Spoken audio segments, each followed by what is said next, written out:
Welcome to Kailash கரிவேட். எல்லோரும் நல்லா இருக்கீங்களா? இன்றைக்கி நான் வந்து நல்ல ஒரு அருமையான ரெசிபியும் வந்திருக்கேன். அது என்னென்னா கேப்சிகவும் பன்னீரும் வச்சு நம்ம ஒரு ரெசிபி தான் பண்ண போகிறோம். சப்பாத்திக்கு, ஆப்பம், தோசை, இடியாப்பம் எல்லாத்துக்குமே நல்ல ஒரு காம்பினேஷன். நான் இன்றைக்கி வந்து இந்த ஆப்பத்து கூட தான் பண்ணியிருக்கிறேன். ரொம்ப அருமையாக இருக்கும். கரெக்டாக இந்த வீடியோ ஃபுல்லாக பார்த்து நீங்கள் ட்ரை பண்ணி பாருங்கள். ஓகே, வாங்க அது எப்படி பண்ணுறதுங்கிறத பார்க்கலாம். பாருங்கள், இந்த மாதிரி கேப்சிகம் பன்னீர் ரெசிபிக்காக நான் கட் பண்ணி வச்சுருக்கிறேன். கட் பண்ணோன்னா நம்ம சீக்கிரமாக வேலையை முடிச்சிடலாம். ஒரு கேப்சிகம் இந்த மாதிரி ஸ்கொயர் பீசஸாக கட் பண்ணி வச்சுருக்கிறேன். பார்த்திங்களா? அது மாதிரி 100 கிராம் பன்னீர், 2-3 பச்சை மிளகாய் இந்த மாதிரி நீளமாக கீறி வச்சுருக்கிறேன். ஒரு பெரிய வெங்காயத்தை பொடி பொடியாக கட் பண்ணி வச்சுருக்கிறேன். 2 தக்காளி இந்த மாதிரி கட் பண்ணி வச்சுருக்கிறேன். இன்னும் சீக்கிரமாக நம்ம பண்ணிடலாம். பாருங்கள், அதுக்காக நான் ஒரு பேன் சூடு பண்ண வச்சுருக்கிறேன். கொஞ்சமாக ஆயில் 2 டீஸ்பூன் போதும் சேர்த்துட்டேன். ஆயில் சூடாகட்டும். ஆயில் சூடானதும் பாருங்கள், 1 டீஸ்பூன் சோம்பு, கொஞ்சமாக பட்டை, 2 ஏலக்காய், 2 கிராம்பு இதெல்லாம் சேர்த்துருக்குறேன். இது வந்து கொஞ்சமாக சூடாகட்டும். இது வந்து நல்லா சூடாகிடுச்சு. இதில் வந்து 1 டீஸ்பூன் நிறைய போட்டுக்கோங்க ஜிஞ்சர் கார்லிக் பேஸ்ட்டு, 3 காஞ்ச மிளகாய், கொஞ்சமாக கேஷ்நட் சேர்த்துருக்குறேன். கேஷ்நட் ஒரு 10-15 வரைக்கும் சேர்த்துக்கலாம்.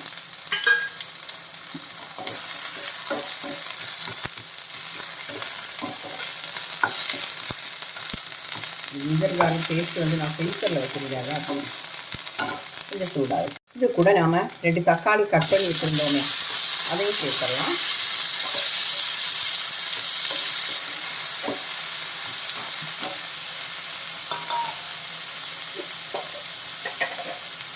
கொஞ்சமாக உப்பு சேர்த்துறேன்.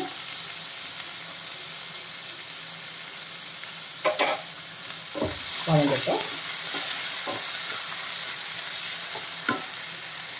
2 நிமிஷம் வதங்கினதுக்கப்புறம் நாம் கொஞ்சமாக தண்ணி சேர்த்து வேக வச்சிடலாம்.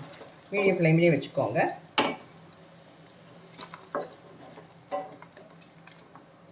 கொஞ்சமாக இந்த தண்ணி வற்றி சாஃப்ட் ஆகட்டும். நம்ம தக்காளி இதில் வந்து இஞ்சி பூண்டு பேஸ்ட் உங்கள் கையில் இல்லைன்னா நீங்கள் ஒரு 5-6 பல் பூண்டும், ஒரு அரை இன்ச்சு சைஸில் இஞ்சியும் கட் பண்ணி கூட இது கூட வதக்கிக்கலாம். பாருங்கள், நம்ம தக்காளியெல்லாம் வதக்கி சாஃப்ட் ஆகிடுச்சு. இதை வந்து ஆறுனதுக்கப்புறம் மிக்ஸி ஜாரில் போட்டு நம்ம அரைச்சி எடுத்துக்க போகிறோம். அதே பேனில் கொஞ்சம் எண்ணெய் சேர்த்து வெங்காயத்தை வதக்கிடலாம். எண்ணெய் வந்து நான் கொஞ்சம் கம்மியாக தான் சேர்க்குறேன். பொடி பொடியாக கட் பண்ணி வச்சுக்கக்கூடிய வெங்காயத்தை சேர்த்துட்றேன்.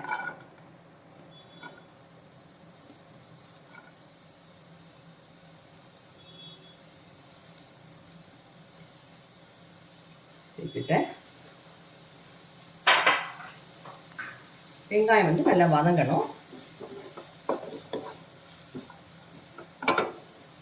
பாருங்க, நம்ம வதக்கின தக்காளி, காஞ்ச மிளகாய் எல்லாமே மிக்ஸி ஜாரில் சேர்த்துருக்குறேன். அரைச்சிட்டு வந்துடுறேன். பாருங்க, அரைச்சதை நான் ஒரு பவுலுக்கு மாற்றி வச்சுருக்கிறேன்.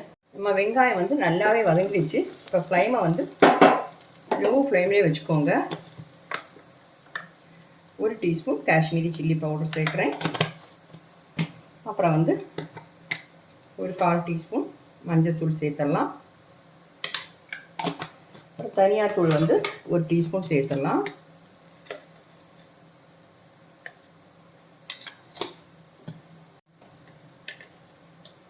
அதுவும் 1 டீஸ்பூன் சேர்த்துட்டேன்.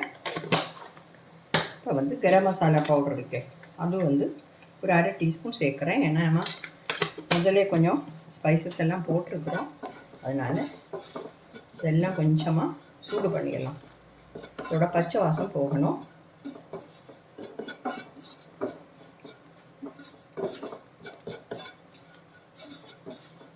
இனி நாம் அரைச்சி வச்சுக்கூடிய அந்த பேஸ்ட் இதில் சேர்த்துடலாம்.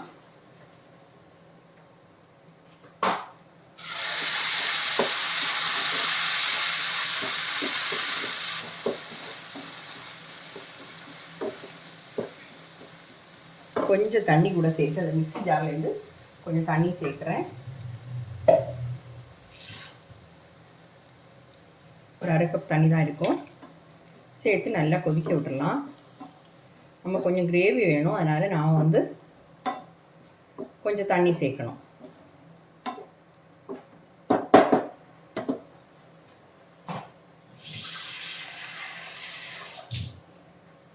இன்னும் கொஞ்சம் தண்ணி சேர்த்துக்கலாம்.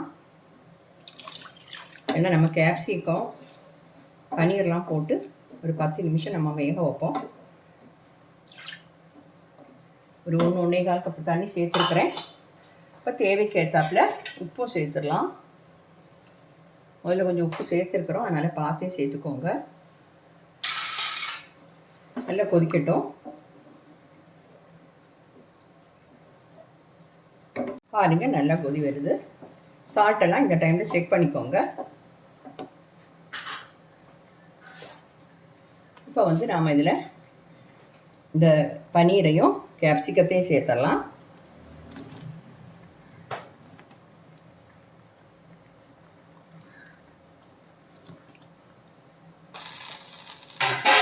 சேர்த்து நல்லா கிளறிப்போம். மீடியம் ஃப்ளேமில் வச்சு மூடி வச்சிடலாம்.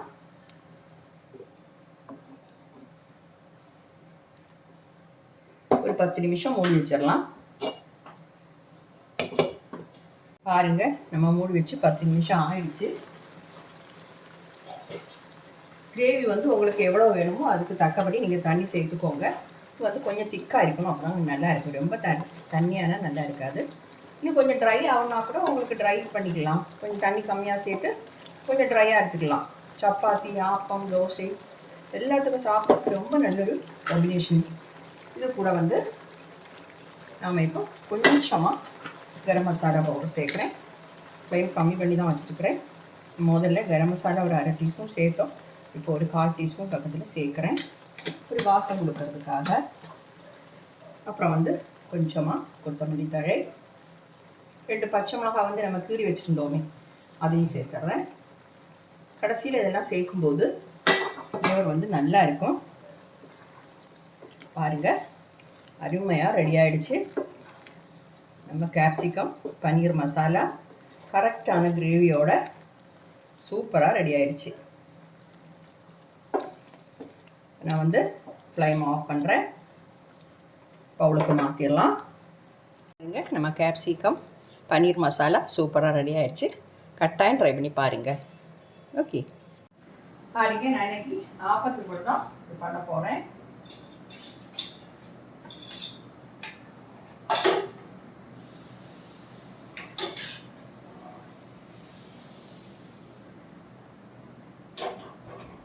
ஆப்பம் வேகட்டும்.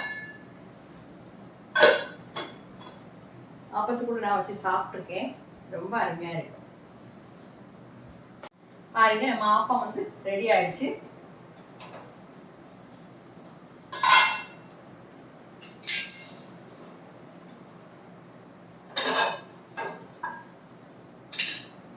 ஃப்ளேம் ஆஃப் பண்ணிட்டு தேவைக்கு அப்புறமா பண்ணிக்கிறேன்.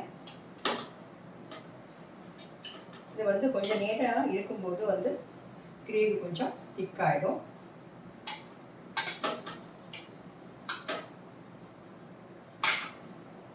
பாருங்க, ஆப்பமும் நம்ம கேப்சிகம் பன்னீர் கறி சூப்பர் டேஸ்ட்டு. கேப்சிகம் பன்னீர் எல்லாமே எனக்கு ரொம்ப பிடிக்கும்.